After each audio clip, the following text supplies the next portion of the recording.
ఈ నెల 6న రాష్ట్ర వ్యాప్తంగా పూలే విగ్రహాల ముందు పోరాటాలు చేయాలని బీసీ నేతలు పిలుపునిచ్చారు. 13న రాష్ట్ర వ్యాప్తంగా ధర్మ పోరాట దీక్షలు, 16న రన్ ఫర్ సోషల్ జస్టిస్ పేరుతో మార్నింగ్ వాక్, 20న బీసీ ములాఖత్, 23న బీసీ రిజర్వేషన్లపై అఖిలపక్ష సమావేశం నిర్వహించాలని నిర్ణయించారు. హైదరాబాద్లోని కళింగ భవన్లో బీసీ జేఏసీ ఆధ్వర్యంలో 42% బీసీ రిజర్వేషన్లపై రాష్ట్ర విస్తృత సమావేశం నిర్వహించారు. కార్యక్రమానికి వివిధ జిల్లాల నుంచి బీసీలు, పలువురు రాజకీయ నేతలు, మేధావులు పెద్ద సంఖ్యలో హాజరయ్యారు. డిసెంబర్ మొదటి వారంలో చలో ఢిల్లీ చేపట్టాలని నిర్ణయించారు నేతలు.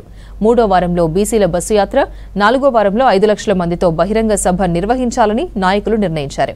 చట్టసభల్లో బీసీలకు రిజర్వేషన్లు సాధించే వరకు వెనకడుగు వేసే ప్రసక్తే లేదన్నారు.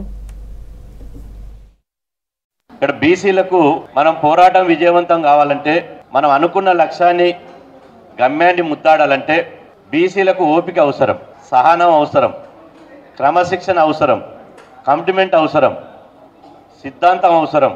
ఈ అన్నిటినీ ఒకరికొకరు ఒక సోదరభావంతో అన్వయించుకొని సమన్వయపరచుకొని మనం కనుక ఐక్యంగా ఉండి కొట్లాడగలిగితే 100కి 100% కాదు, 100కి 1000% విజయం మనదే అవుతుంది.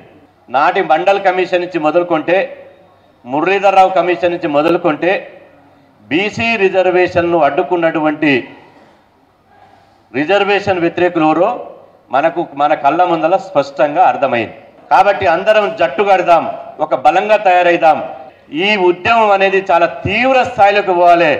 మనము ఇలా చావో రేవో పోరాడితే తప్ప మన హక్కులు దక్కించుకోలేము అని చెప్పి 18వ తారీఖు నాడు బీసీ జేఏసీ ఆధ్వర్యంలో బంద్ పిలుపు ఇవ్వడం జరిగింది.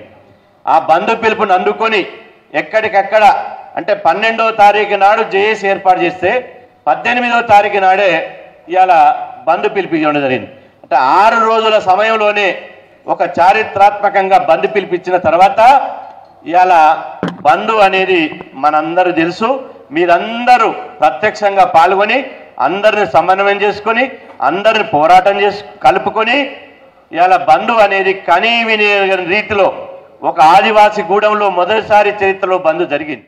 ఇక్కడ ఉన్నటువంటి మన బీసీ బిడ్డలు, వేదిక మీద ఉన్నటువంటి వాళ్ళు, ఈ కార్యక్రమాన్ని దూర ప్రాంతాల నుంచి చూస్తున్న వాళ్ళు, అదే రకంగా వేదిక మీద ఉన్నటువంటి అన్ని రాజకీయ పార్టీలు ఉన్నటువంటి మన బీసీ సోదరులు, సోదరిమణులు, అన్ని అగ్రవర్ణ పార్టీలకు సంబంధించినటువంటి నాయకులు కూడా సంపూర్ణంగా మద్దతు ఇవ్వడం వల్ల కేవలం బీసీలకు అన్యాయం జరుగుతుందని ప్రతి ఒక్కరూ గంటాపదంగా ఒప్పుకొని 18వ తారీఖు పిలుపునిచ్చి 18వ బంద్ను విజయవంతం చేసినందుకు తదుపరి కార్యాచరణ ఏ విధంగా ఉండాలి, మరి మనం దేనికోసమైతే పోరాడుతున్నామో, ఏదైతే సాధిద్దాం అనుకుంటున్నామో ఆ ప్రధానమైనటువంటి లక్ష్యం, ఉమ్మడి లక్ష్యం కోసం మన శక్తిని ఏ విధంగా ఏకీకరణ చేయాలి, మన లోపల ఉన్నటువంటి వనరులను ఏ విధంగా మనం ఒడిసిపట్టుకొని బలమైనటువంటి యుద్ధానికి మనం సిద్ధం కావాలి అనేటటువంటి ఆలోచనతోని గడిచిన 10-12 రోజుల నుండి కూడా బీసీ జేఏసీకి సంబంధించినటువంటి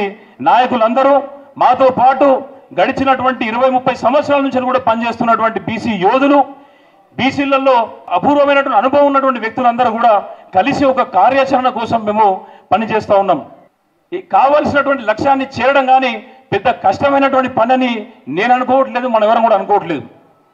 ఇక్కడ కావాల్సింది ఏంటంటే మనందరికీ కూడా పట్టుదల కావాలి, మనందరికి కూడా ఒక ప్రణాళిక కావాలి, మనందరం కూడా ఏకతాటి మీద ఉండేది ఉంటే ఈ యొక్క పని, ఈ యొక్క బాధ్యత అనేది సాధ్యమవుతుంది.